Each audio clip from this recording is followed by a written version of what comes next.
Judge Thomas had seen it all in his 30 years on the bench.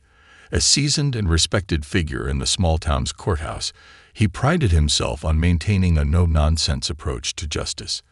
Today, like any other, he wore his black robe with quiet authority, preparing for a quick day of handling cases that were usually as straightforward as they came. The court was bustling with activity, but nothing seemed out of the ordinary. He'd just wrapped up a few minor cases and was ready to move on to the next. That next case involved Alexis Parker, a woman who appeared calm, almost detached, as she stood before the judge. Alexis was a black woman, dressed neatly in business casual attire, with no sign of the stress most people showed when they found themselves in court. She was accused of speeding in a school zone, something that, on the surface, didn't seem to require much attention. The officer who cited her had already submitted his report, and all Alexis had to do was plead her case. But the judge, a man who often prided himself on speed and efficiency, barely glanced at the details before him. Judge Thomas cleared his throat and addressed her. "Ms. Parker, the charge here is clear: speeding in a school zone.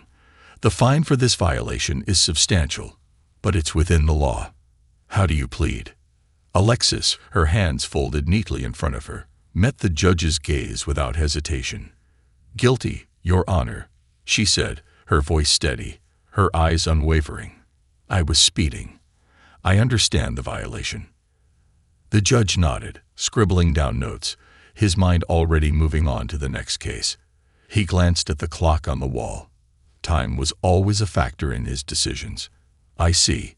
Since this is your first offense, I'll impose a fine of $250. Court is adjourned." Alexis stood there for a moment, trying to process what had just happened. The fine was steep, but the judge was already dismissing her case. There was no mention of any circumstances that might have led to the infraction, no exploration of why she'd been speeding. It was as if the judge had already decided that the case was too insignificant to warrant further attention. He didn't ask about her background or her history. It was just a transaction. As she left the courtroom, Alexis couldn't shake the feeling that something about the case had been rushed. She had no intention of contesting the fine. She would pay it. But there was an unsettling sense of being judged, not just for the violation, but for something more intangible. Something the judge hadn't seen, or perhaps hadn't bothered to see. It wasn't just a fine. It felt like a dismissal. Walking out into the bright afternoon light, Alexis sighed, feeling an unfamiliar weight in her chest. She had no idea that this seemingly ordinary encounter would soon set off a chain of events that would forever change her life, and the life of the judge who had passed her sentence. Alexis spent the rest of the afternoon trying to shake off the uneasy feeling from the courtroom. She had dealt with much more difficult situations in her career, working as a consultant for federal diversity training programs across the country. She was used to navigating tough conversations about race, bias, and power dynamics.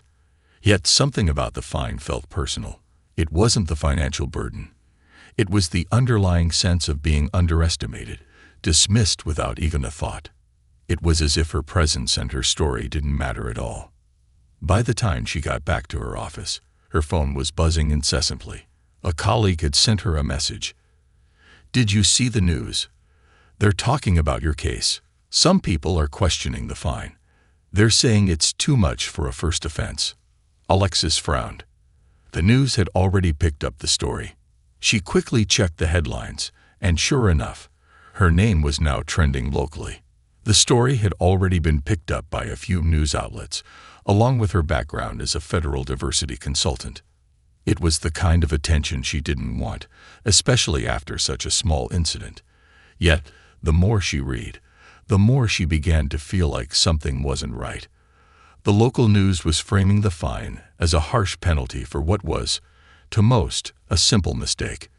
But more than that, some reporters seemed to be digging deeper, exploring Alexis's professional life, and the fact that she was overseeing diversity and inclusion programs at some of the country's largest corporations.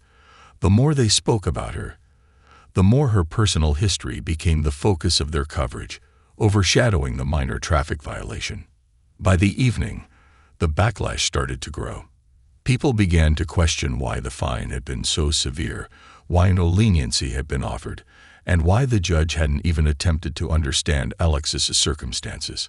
One article suggested that perhaps the fine had been influenced by biases the judge wasn't even aware of, whether based on race, background, or profession. The words unconscious bias seemed to appear in every piece. The situation was starting to spiral, and Alexis knew it wouldn't be long before it reached Judge Thomas. She wasn't sure what he had seen in her, if he had even noticed her at all. But now, her name was associated with something bigger. This wasn't just about a speeding ticket anymore. It was about fairness, judgment, and how quickly a single encounter could escalate when the truth remained hidden beneath the surface. Though Alexis wasn't eager for the spotlight, she couldn't ignore the nagging feeling that something needed to be done. She wasn't going to let the incident fade into the background. It wasn't just a fight over a fine. It was about ensuring that her story, and the stories of others like her, were seen in the right light. The judge might not have seen her clearly that day, but soon everyone would. The following morning, the story had snowballed. What had started as a local issue quickly gained traction, and the media was all over it. News stations were picking up the story, broadcasting it in their evening segments. Alexis, who had never liked the spotlight, now found herself in the midst of a media frenzy. Some were sympathetic, others were critical, but all seemed fascinated by one question: who was this woman? As reporters dug deeper, they unearthed Alexis' professional background, and with it, a much larger story began to unfold. Alexis Parker wasn't just any ordinary woman pulled over for speeding. She was a respected figure in the world of diversity and inclusion, working with top corporations and federal agencies to create policies that promoted equity, accountability, and fairness. She oversaw a highly regarded training program that reached thousands of employees across the country, helping them identify and address unconscious bias in the workplace. It didn't take long for the media to start drawing connections between her work and the court case. Headlines began to paint a picture. Diversity consultant fined by local judge. Is this a case of bias in the courts? It was an intriguing angle that sparked public interest, and soon, people were discussing whether the fine had been issued unfairly because of Alexis' professional work. Many couldn't ignore the irony.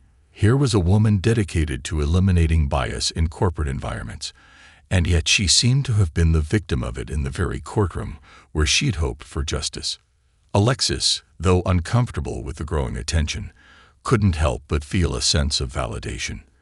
The fact that her work had come to the forefront during this ordeal meant that her advocacy was being recognized, albeit through an unexpected lens. She was no longer just a woman who had made a simple mistake. She was a symbol of something much bigger. People were starting to question why she had been treated this way, why the judge had not shown her the same understanding he might have given someone else.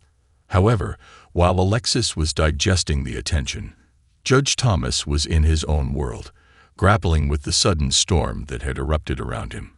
At first, he had been unaware of who Alexis truly was, seeing her only as the woman in his courtroom who had committed a traffic violation. But now, as the media began to highlight her work in federal diversity training, something clicked in his mind. Judge Thomas, who had long prided himself on his fairness and impartiality, found himself staring at the glaring facts. He hadn't known the depth of Alex's professional identity when he handed down the fine. Had that decision been influenced by something beyond the law? Had his judgment been clouded, not by the facts, but by assumptions? His thoughts began to race. How had he missed it? How had he failed to see that this wasn't just any ordinary case? As the pressure mounted, Judge Thomas knew one thing for certain. He had to find out more about Alexis Parker, and he had to do it quickly. Judge Thomas sat in his office, the morning sun streaming through the blinds, casting long shadows across the stacks of paperwork. But his focus wasn't on the cases he was supposed to be reviewing. His mind was elsewhere. The media storm surrounding Alexis Parker's case had left him unsettled, and the more he thought about it, the more he realized he had overlooked something crucial. Something about the way he had handled her case didn't sit right. He remembered the day vividly, how Alexis had stood in front of him, composed and professional, admitting her guilt with grace. At the time, Judge Thomas had seen only what was in front of him, a woman who had violated a local traffic ordinance. In his mind, it was just another case to wrap up quickly. He had dismissed any potential context, any nuance, without a second thought. He hadn't taken the time to understand why she might have been speeding, nor had he considered whether there was something more to her than what appeared on the surface. But now, with the media frenzy amplifying Alexis's background, Judge Thomas couldn't ignore the questions that had begun to gnaw at him. He had learned that Alexis was a prominent consultant overseeing diversity and inclusion programs, one of the most respected figures in her field. How had he missed that? How had he not recognized that she wasn't just any ordinary woman walking into his courtroom? The more he thought about it, the more he felt a deep sense of regret. As a judge, he had always prided himself on impartiality. He believed that every individual should be treated fairly, without bias or prejudice. But now, in the light of these revelations, he couldn't help but wonder. Had he made an unfair judgment simply because he hadn't taken the time to fully understand the situation? Was there something about Alexis's identity, her race, her profession, that had influenced his decision, even if subconsciously? Judge Thomas wasn't one to shy away from difficult questions. He had spent decades serving on the bench, building a reputation for fairness.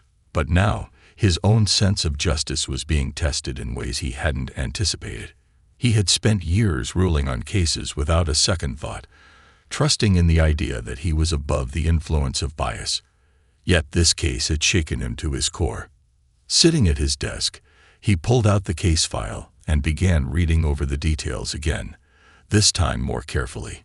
He tried to put aside the biases that had clouded his judgment and see the situation with fresh eyes. And as he did, something became painfully clear. He had failed to see Alexis Parker for who she truly was. Not just a traffic violator, but a person whose life and work had the potential to shape the way the world viewed fairness and equity. For the first time, Judge Thomas realized that he needed to make things right. Judge Thomas had spent days wrestling with his thoughts. The guilt over his actions weighed heavily on him. He couldn't shake the feeling that he had acted rashly, that his decision had been influenced by something he hadn't even realized at the time. His mind often wandered to Alexis Parker, the woman whose case had begun to unravel so much more than a simple traffic violation. She wasn't just a person caught in the wrong place at the wrong time. She was someone whose work impacted thousands, whose voice had the power to reshape industries. How could he have missed that? He knew he needed to reach out to her. Apologizing through the media wasn't enough. It wasn't the right way to make amends. He had to do this face-to-face, where he could express his sincerity. So he did what he never thought he'd have to do. He called Alexis Parker and requested a private meeting. To his surprise, Alexis agreed. She had been following the media frenzy, but she had no intention of making the situation any bigger than it already was. She didn't want to use this moment for revenge or to attack the judge. She just wanted to understand why she had been treated the way she had been, and whether it was just a misunderstanding or something deeper. The thought of sitting down with Judge Thomas wasn't something she'd expected, but it intrigued her. She was willing to give him the benefit of the doubt. For now. The meeting was arranged for the following afternoon in his chambers. Alexis arrived, dressed as she always did for work, professional, confident, but carrying a quiet calmness that showed she had nothing to prove. Judge Thomas was waiting for her when she entered, his expression one of both nervousness and regret. He stood up as she walked in and gestured for her to sit. "Miss Parker," he began, his voice sincere but heavy with the weight of his recent self-reflection. "Thank you for agreeing to meet with me. I've spent a lot of time thinking about what happened, and I want to be completely transparent with you. I made a mistake. I didn't give you the attention or the respect you deserved in my courtroom, and I regret that deeply." Alexis sat quietly, her eyes not filled with anger, but with curiosity. "I appreciate your honesty, Judge," she replied. I didn't expect an apology, but I'm listening. I want you to know that my decision wasn't based on anything other than the case in front of me," he said. "But when I learned about your work, your advocacy for diversity and inclusion, I realized I had missed something important. I should have treated you with more consideration, more awareness of who you are and what you stand for." Alexis nodded slowly, still processing his words. "I understand," she said. "But that's the problem, isn't it? It shouldn't take the media storm for you to realize that. I wonder if you'd have treated me the same way if you'd known my background from the start." Judge Thomas's gaze dropped. He knew she was right. The harsh fine had been an action taken without full understanding, without looking beyond the surface. He needed to own that truth, and he was ready to face it. "I can't undo the past, Ms. Parker," he said softly, "but I can learn from it, and I will. I hope you can see that this apology is genuine, and that I'm committed to making sure this doesn't happen again." Alexis studied him for a long moment, weighing his sincerity. She didn't know if it would erase the feeling of dismissal she'd carried since that day, but she appreciated the effort. "I believe you," she said, "but actions speak louder than words. I'll be watching to see how you put that into practice." The conversation was a step forward, but Alexis knew that true change wouldn't come easily. The journey was just beginning. The media frenzy that had begun with a simple traffic violation was now a full-blown national story. Alexis Parker, once a private figure known only to her colleagues and clients, was now the subject of widespread public debate. As the spotlight shifted, the conversations around her were no longer just about the fine, but about systemic biases, fairness in the justice system, and how perceptions could alter the course of an individual's life. Alexis had become a symbol of justice, of equity, and perhaps most importantly, of the human tendency to overlook the complexities that make up someone's identity. In the weeks following their private meeting, Judge Thomas and Alexis had agreed to meet again, this time in a public setting, a live interview that would allow both of them to address the situation head-on. It wasn't going to be easy. Alexis was no stranger to speaking on behalf of her cause, but speaking about her personal experience in such a high-stakes forum was a different kind of challenge. Yet she knew it was important. It was an opportunity to guide the conversation toward a larger message, one that could resonate beyond her individual case. The interview took place on a popular local news program, and the stage was set for what promised to be a revealing conversation. Alexis arrived first, greeted by the host with a calm, respectful tone. She was poised, prepared to address the media without becoming defensive. Shortly after, Judge Thomas arrived. He looked just as nervous as he had during their first private meeting, but his resolve was stronger now. The public apology he had given to Alexis privately would be laid out for everyone to hear. The host began, introducing the two figures to the audience. "Today we have with us Alexis Parker, the woman who was fined by Judge Thomas for speeding in a school zone, and Judge Thomas himself. Both have been at the center of a public debate about fairness, judgment, and bias. Alexis, Judge, thank you both for being here." Alexis spoke first, her voice steady. "Thank you for having me. I think the most important thing to acknowledge here is that what happened in the courtroom that day wasn't just about a speeding ticket. It was about how we judge each other, often without the full context of who someone is or where they come from. The fine felt disproportionate not just because of the amount, but because of the way it was handled. I don't think the judge considered my background or the work I do to promote fairness and equality. And while that was painful, it's also part of a larger conversation." Judge Thomas nodded, taking a moment before speaking. "I want to begin by saying how deeply sorry I am. When I made that ruling, I failed to see the bigger picture. I failed to consider Alexis as a person beyond the case before me.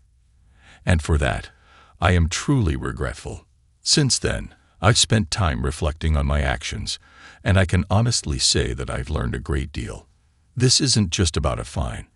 It's about recognizing how easily unconscious biases can affect decision-making, and how important it is to look beyond surface-level assumptions." The conversation continued, and what had initially seemed like a confrontation between two opposing sides soon turned into a meaningful dialogue. Alexis and Judge Thomas didn't shy away from the difficult truths. They spoke openly about how the justice system, and society at large, often fails to recognize the humanity of those who are different from us. They talked about their own experiences with bias and how it had shaped their perspectives. By the end of the interview, the message was clear. The incident that began with a traffic fine was now an opportunity for growth, both for Judge Thomas and for the larger community. Alexis's calm, yet powerful, words had set the tone, and Judge Thomas's humility in acknowledging his mistakes gave the conversation a sense of authenticity. The interview was a moment of understanding, but it was also a call to action for everyone watching. Change, they both agreed, could begin with awareness, and that's where their journey would continue. The interview had been a pivotal moment, not just for Alexis Parker and Judge Thomas, but for the larger community. The honest conversation between the two had ignited discussions about accountability, fairness, and the power of reflection. While it hadn't been an easy journey for either of them, it had been a necessary one that would ultimately shape their actions moving forward. In the weeks after the broadcast, Alexis continued to speak about the experience in interviews and conferences, focusing on the need for transparency and education around unconscious bias. She had become a figurehead for those who felt their voices had been ignored or dismissed, and she used that platform to advocate for deeper institutional change. But Alexis wasn't interested in just pointing out flaws. She wanted to provide solutions, to bring awareness, and promote real, lasting change. Her work had already reached thousands, but now it had taken on a more personal tone. She received messages from individuals, some who had been through similar experiences in the courtroom, others who had struggled with systemic bias in their own lives. People were listening, and the dialogue that had been sparked by a simple speeding ticket was growing into something much more meaningful. Judge Thomas, on the other hand, found himself at a crossroads. The media attention had calmed, but the lessons he had learned were far from forgotten. He had already apologized to Alexis privately, but he knew he needed to take further steps to rebuild the trust he had lost, not just with her, but with the community. He reached out to several local organizations that promoted diversity and inclusion, offering his support and time to learn more about how bias impacted the legal system. He even began attending training sessions, something he never thought he'd need, but which he now understood was crucial to his role as a judge. It wasn't just about correcting the mistake he had made. It was about transforming the way he approached every case in the future. Judge Thomas was learning to pause, to consider more than just the legal facts in front of him, to examine the larger context, and to recognize the humanity of every individual who walked into his courtroom. As the months passed, Alexis and Judge Thomas continued to stay in touch, occasionally meeting to discuss the progress they were each making. Their relationship had evolved from one of tension and misunderstanding to one of mutual respect and shared commitment to change. Though they had started from opposite sides of a public dispute, they now found common ground in their desire to make the world more just and equitable. But perhaps the most important lesson from their journey was that reconciliation and growth didn't happen overnight. It was a continuous process of reflection, action, and most importantly, listening. Judge Thomas had learned to listen with new ears, and Alexis had learned to speak with new purpose. Together, they were working to ensure that their story, one that had begun with a speeding ticket, would continue to inspire change, both in the legal system and in the hearts and minds of everyone who heard it. As time went on, the ripple effects of Alexis Parker and Judge Thomas's journey continued to be felt. What had started as a seemingly minor incident, a traffic violation in a small courtroom, had grown into a powerful dialogue about fairness, bias, and the potential for personal growth. The story of the judge and the diversity consultant was now a case study, a conversation starter, and a source of reflection for many in the legal and professional communities. Alexis's work in diversity and inclusion had always been driven by a desire to create systemic change, but now it felt even more urgent. She was invited to speak at conferences, not just as a consultant, but as someone who had experienced firsthand how bias could manifest in unexpected ways. She talked about the need to dismantle biases at every level, whether in the workplace, the court system, or everyday interactions, and shared her personal story as an example of how unconscious biases could shape the way people were treated. Alexis's voice was one of reason, but also of compassion. She wasn't there to point fingers, but to help people understand how they could do better. Judge Thomas, for his part, had become a stronger advocate for judicial reform. His personal transformation had led him to spearhead efforts in his own courthouse to ensure that all judges received regular training on unconscious bias and how it affected their decision-making. He worked with diversity organizations to develop training programs specifically tailored for those in the legal system. His actions demonstrated that change wasn't about admitting fault. It was about taking responsibility and actively working to correct the system that had allowed those faults to happen in the first place. Despite the steps they had both taken, Alexis and Judge Thomas knew that change would not be quick or easy. It wasn't just about one judge's apology or one consultant's speech. It was about the broader, ongoing process of changing systems and attitudes that had been ingrained for generations. And they were committed to that process, for as long as it took. Months later, during a public panel on diversity and the legal system, Alexis and Judge Thomas shared the stage once again. This time, however, there was no tension, no hidden agendas. Their conversation was genuine and filled with a sense of mutual respect and understanding. The room was full of young law students, lawyers, and professionals eager to hear about their journey, how they had learned from each other and worked together to create a better future. As we sit here today, Alexis said to the audience, "The journey we've been on is not just ours. It's one that involves all of us, each person who has ever been impacted by an unfair system, and we all have a role in making sure that system changes." Judge Thomas nodded in agreement. We all have a responsibility to challenge our own biases and to seek understanding in ways we may not have before. It's not easy, but it's necessary. Their story was no longer just about an incident that had gone public. It was about the power of accountability, humility, and the ongoing pursuit of justice. Through their journey, Alexis and Judge Thomas had shown that true change required more than just acknowledgement. It required action, commitment, and the willingness to listen. And as they both knew, that journey was far from over.